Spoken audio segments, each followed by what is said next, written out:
बघा इथं प्रॉब्लेम दिलेला आहे आपल्याला. प्रॉब्लेम काय दिलेला आहे, differentiate with respect to x if y equals to under root of x into cos x. ठीक आहे, आपल्याला इथं सांगितलं आहे डिफरन्शिएट करा विथ रिस्पेक्ट टू एक्स. मग इथं y equals to under root of x into cos x.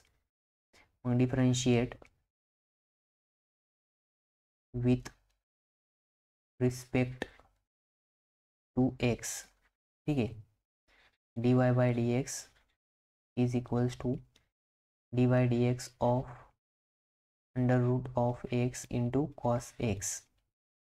ठीक आहे, मग याच्यासाठी काय करावं लागेल आपल्याला, आता दोन फंक्शनचं मल्टिप्लिकेशन आहे म्हणजे प्रोडक्ट रूल यूज करायचं.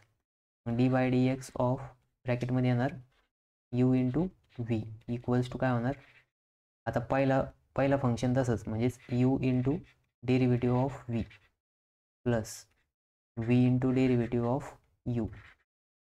ठीक आहे, मग या रूलनुसार यू म्हणजे काय इथं अंडर रूट एक्स आहे आणि व्ही म्हणजे काय कॉस एक्स आहे. मग इथे येणार आहे dy by dx is equals to आता यू अंडर रूट एक्स तसंच into d by dx of cos x plus cos x तसंच आणि d by dx of under root x.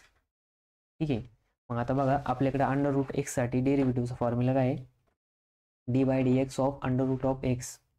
मग बघा d by dx of under root of x is equals to काय येतं 1/2 into under root of x. ठीक आहे, हा काय आहे त्याचा फॉर्म्युला आहे. तर मग ह्या फॉर्म्युल्यानुसार अंडर रूट एक्सचा डेरिव्हेटिव्ह आहे आणि d by dx of cos x काय आहे, कॉस एक्स येतं मायनस साइन एक्स. ठीक आहे, मग बघा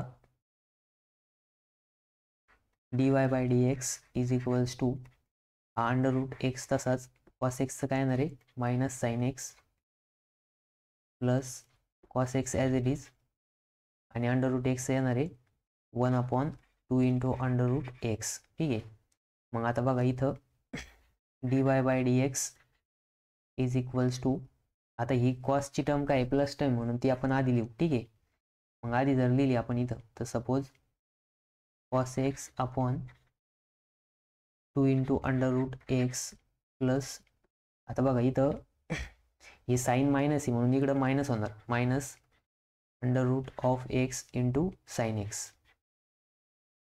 ठीक आहे, हेच आपलं काय आलं फायनल आन्सर आलं. हे काय आलं फायनल आन्सर आलं. ठीक आहे, म्हणजे बघा इथं आपण हे दोन फॉर्म्युले आणि एक रूल यूज केला.